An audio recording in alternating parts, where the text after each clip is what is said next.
என் தங்கப்பிள்ளையே, சரியாக அமாவாசையினுடைய இரவில் இந்த வராகி உன் கண்களில் பட்டிருக்கின்றேன். என் பிள்ளையே, நாளைய விடியலில் உன் இல்லத்திற்கு வரப்போகின்ற ஒரு பெண் 9 நாட்கள் உன் இல்லத்திலேயே தங்கியிருந்து உன் இல்லத்திற்கு என்னென்ன விஷயங்கள் எல்லாம் தேவைப்படுகின்றதோ, உன் வாழ்க்கையில் என்னென்ன விஷயங்கள் எல்லாம் வேண்டும் என்று நீ வேண்டி நிற்கின்றாயோ, அந்த விஷயங்கள் அத்தனையும் உனக்கு நிறைவேற்றி கொடுப்பதற்காக அவர் அங்கு வரப்போகின்றார். அங்கு இருந்து அத்தனையையும் சரி செய்து கொடுத்து விட்ட பிறகுதான் அவர் அங்கிருந்து செல்வார்.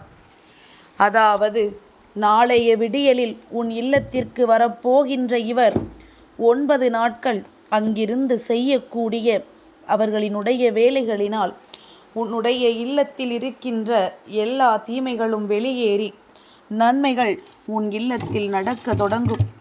அப்படி ஒருவர் உனக்கு நன்மையை செய்ய உன் இல்லத்திற்கு வருகிறார் என்றால், எக்காரணம் கொண்டும் என் பிள்ளை அவரை நாம் தவிர்த்து விடக்கூடாது.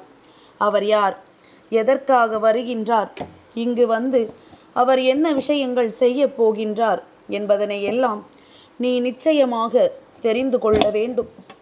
அதே நேரத்தில் இந்த முக்கியமான சமயத்தில் இவரை நீ விட்டுவிட்டாயானால், அதன் பிறகு நீயே நினைத்தாலும் அவர் உன் இல்லத்திற்கு வருவதற்கு வாய்ப்பு இல்லை.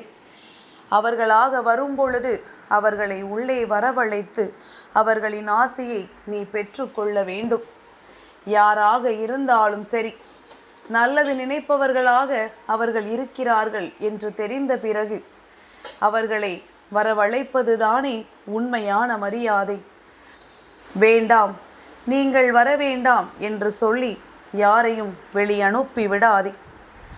என் பிள்ளையே, இன்று உன் தாயானவள் உனக்கு சொல்ல போகின்ற இந்த ஒவ்வொரு வாக்குமே உன்னுடைய வாழ்க்கையில் மிக பெரிய அற்புதத்தை நடத்தி கொடுக்கக்கூடிய வாக்காக தான் இருக்கும். இந்த வாழ்க்கையில் நீ தவறவிட்ட பல விஷயங்களுக்கு உனக்கு கிடைக்கப் போகின்ற நல்ல பதிலாக இருக்கும். என் பிள்ளையே, நாம் விரும்பிய விஷயங்கள் எத்தனை இருந்தாலும் அதையெல்லாம் வாழ்க்கையில் நிறைவேற்ற முடியாமல், நாம் ஆசைப்பட்டது போல நடத்த முடியாமல் நாம் படுகின்ற கஷ்டங்கள், நாம் அனுபவிக்கின்ற வேதனைகள் ஏராளம். இதற்கான தீர்வு நமக்கு நிச்சயமாக ஏதாவது ஒரு வகையில் கிடைக்கும் என்கின்ற நம்பிக்கை உனக்குள் இருக்கின்றது. அந்த நம்பிக்கையை கொண்டுதான் நீ இந்த வாழ்க்கையை நாம் எப்படியும் கடந்து செல்ல வேண்டும் என்று நீ யோசிக்கின்றாய். என் தங்கமே, உனக்கான அத்தனை விஷயங்களும் உன்னை வந்து சேர வேண்டும் என்று நீ யோசிக்கும் முன்பாக, எந்த விஷயம் நம்மிடம் வந்தாலும் நாம் அதனை பத்திரமாக பார்த்து கொள்ள வேண்டும் என்கின்ற எண்ணத்தை முதலில் நீ உனக்குள் வைத்திருக்க வேண்டும். நம் கைகளில் கிடைக்கின்ற அத்தனை விஷயங்களையும் பொக்கிஷமாக பார்க்க தெரிய வேண்டும். முதலில் கிடைக்கின்ற பொக்கிஷத்தை விட்டுவிட்டு அதன் பிறகு ஐயோ அம்மா என்று நீ சொல்வதனால் எந்த பலனும் இல்லை என்பதனை முதலில் புரிந்து கொள். இந்த வாழ்க்கை ஒரு முறைதான். வாழ்கின்ற இந்த காலத்தில் நல்ல பெயரை எடுக்க வேண்டும். அதாவது மற்றவர்களிடத்தில் நீ நல்லவர் என்று நிரூபிக்க வேண்டும் என்றெல்லாம் நான் சொல்லவில்லை. என் பிள்ளையே, மற்றவர்கள் முன்னிலையில் நல்லவராக இருக்க வேண்டும் என்ற அவசியமும் உனக்கு ஒருபொழுதும் இல்லை. உனக்கு நீ நல்லவராக இருக்க வேண்டும். உன்னுடைய மனசாட்சிக்கு கட்டுப்பட்டவராக நீ இருக்க வேண்டும்.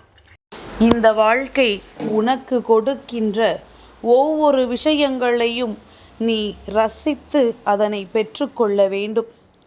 என் பிள்ளையே, ரசனையோடு வாழ தெரிந்தவர்களுக்கு வாழ்க்கையின் ஒவ்வொரு நொடியும் அற்புதத்தை கொடுக்கும்.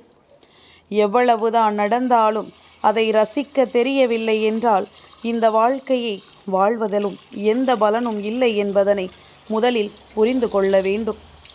அம்மா சொல்வது உனக்கு புரியும் என்று நம்புகின்றேன். ஒரு சில பிரச்சனைகள் வந்தவுடன் வாழ்க்கையை வெறுத்து ஓடுவதும், எதற்கு நமக்கு இந்த வாழ்க்கை என்று சொல்லி புலம்புவதும் தேவையற்றது. உண்மையான விஷயங்களை வாழ்க்கையில் பெற்றுக்கொள்ள நீ எப்பொழுதும் தயாராக இருந்து விட்டாய் என்றால் உன்னை சுற்றி நடக்கின்ற எதுவும் உன்னை வேதனைப்படுத்தாது. உன்னை சூழ்ந்து வருகின்ற எந்த ஒரு பிரச்சனைகளும் உன்னை காயப்படுத்தாது. நல்லது நடக்க வேண்டும் என்று நினைத்தால் மட்டும் போதாது. அதை நடத்துவதற்கு என்னவெல்லாம் செய்ய வேண்டும் என்பதில் உன்னுடைய கவனம் அதிகமாக இருக்க வேண்டும்.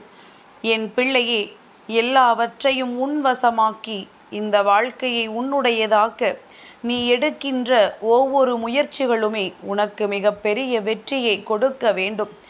எப்பேற்பட்ட கஷ்டங்களை எல்லாம் கடந்துவிட்ட இந்த வாழ்க்கையில் உனக்கான நல்லது என்றும் நடக்கும் என்பதனை முதலில் நீ புரிந்து கொள்ள தொடங்கு. யாராலும் உன்னை அவ்வளவு எளிதில் வீழ்த்திவிட முடியாது. அதிலும் குறிப்பாக நாளை உன் இல்லத்திற்கு வரப்போகின்ற இந்த பெண் உன் இல்லத்தில் தங்கி இருக்கப் போகின்ற இந்த 9 நாட்களும் உன் இல்லத்திற்குள் அத்தனை அதிரடி திருப்பங்கள் நடந்து கொண்டே இருக்கும். என் குழந்தையே, உனக்கு தெரிந்திருக்கலாம்.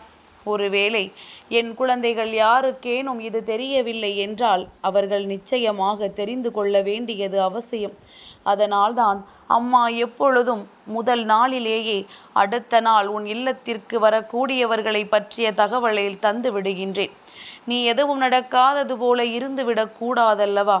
உன் இல்லத்தில் என்ன நடக்கிறது என்று கூட உணராமல் நீ இருந்துவிடக்கூடாதல்லவா? அதை தெரிந்து கொண்டு இந்த வாழ்க்கை உனக்கு கொடுப்பதையெல்லாம் நல்லபடியாக என் பிள்ளை நீ உணர்ந்து கொண்டால் நிச்சயமாக இந்த வாழ்க்கையில் உனக்கு அத்தனை சந்தோஷங்களும் நடக்கும். என் குழந்தையே, இன்றோடு மகாலயபட்ச அமாவாசையானது முடிவடைகின்றது. மகாலய அமாவாசை முடிவடைந்த இந்த நாளில் என் பிள்ளை வாழ்க்கையில் பல நன்மைகளை நீ பெற்றுக்கொண்டாய். உன்னுடைய முன்னோர்களின் ஆசியையும் தெய்வங்களின் ஆசியையும் நீ பெற்றுக்கொண்டாய். அதை கண்ணார நான் கண்டேன். இந்த தாயானவள் அதை கண்டு மனமகிழ்ச்சி அடைந்ததனால்தான் உன்னிடத்தில் இதனை இத்தனை தெளிவாக சொல்லிக் கொண்டிருக்கின்றேன். என் பிள்ளையே, நீ எப்பொழுதுமே மனதிற்குள் கொண்டிருக்கின்ற தேவையற்ற சிந்தனைகளை எல்லாம் விடுத்து நான் சொல்லப்போகின்ற இந்த பெண் யாரென்று தெளிவாக கேள். உன் கவனம் சிதறினால் நான் சொல்கின்ற விஷயம் உனக்கு ஒரு நாளும் புரியாது என்பதனை நீ தெரிந்து கொள்ள வேண்டும். என் பிள்ளையே, நாளை நவராத்திரி ஆரம்பம். நவராத்திரியினுடைய முதலாவது நாளான நாளைய விடியலில் உன் இல்லத்திற்கு அம்பிகை நிச்சயமாக வருவாள். அவள் மீது நீ அன்பு கொண்டு அவளை மனதார நினைத்தாலே போதும், அவள் உன் இல்லத்தில் வந்து தங்கி இருப்பாள். நான் கொலு வைக்கவில்லையே, என்னால் வழிபட முடியவில்லையே என்று சொல்லி எல்லாம் என் பிள்ளை புலம்ப வேண்டிய அவசியமில்லை. தெய்வம் எப்பொழுதுமே நீ அவர்களை நினைப்பதை மட்டும்தான் யோசிப்பார்கள். உண்மையான அன்போடு மனதில் எந்த கள்ளகபடமும் இல்லாமல் நீ அவர்களை அழைத்தாலே நிச்சயமாக அவர்கள் உன் இல்லத்திற்குள் வந்து விடுவார்கள். அப்படி இருக்கும் பொழுது எதை நினைத்தும் என் பிள்ளை வேதனைப்பட வேண்டிய அவசியமில்லை. எந்த ஒரு காரியத்திற்காகவும் என் பிள்ளை நீ உன்னுடைய சிந்தனைகளை சிதறவிட வேண்டிய தேவையில்லை. தெய்வத்தின் அன்பு நமக்கு இருக்கின்றது. நவராத்திரியின் முதலாவது நாளில் நம் இல்லத்திற்கு அம்பிகை வருவாள் என்கின்ற நம்பிக்கையோடு நீ அவளை தேட வேண்டும். என் பிள்ளையே, எல்லாவற்றிற்கும் மேலாக இல்லத்தை சுத்தமாக வைத்திரு. தாயானவள் 9 நாட்களும் உன் இல்லத்திற்கு வந்து சென்று கொண்டுதான் இருப்பாள். உனக்கான அத்தனை நன்மைகளையும் தந்து கொண்டிருப்பாள். உன் இல்லத்தில் இருக்கின்ற கஷ்டங்களை எல்லாம் தீர்த்து வைத்து உனக்கு மிகுந்த சந்தோஷத்தை அவள் அள்ளி கொடுப்பாள்.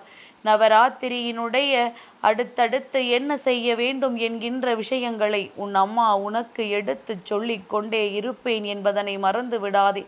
இதில் ஒரு நாள் உன் வராகி என்னை வணங்குவதற்குரிய நாளாக இருக்கின்றது. அம்மா வரிசையாக உனக்கு ஒவ்வொன்றாக எடுத்து சொல்கின்றேன். உன் தாயானவள் என்னை பின்பற்றி கொண்டே இரு. அம்மாவின் அன்பு உன்னை நிச்சயமாக வாழ வைக்கும். இந்த தாயானவள் உனக்கு அத்தனையையும் அள்ளி கொடுப்பாள் என்பதனை மறந்து விடாதே. நான் அள்ளி கொடுப்பது உன் வாழ்க்கைக்கானது. இந்த வாழ்க்கையை நீ நல்லபடியாக வாழ்வதற்கானது என்பதனை உணர்ந்தாலே போதும். எதிர்வரக்கூடிய சூழ்நிலைகளை என் பிள்ளை நிச்சயமாக நல்லபடியாக வாழ்ந்து காட்டுவாய். என் தங்கப்பிள்ளைக்கு இந்த வராகி அம்மாவினுடைய ஆசீர்வாதங்கள் எப்பொழுதும் உண்டு.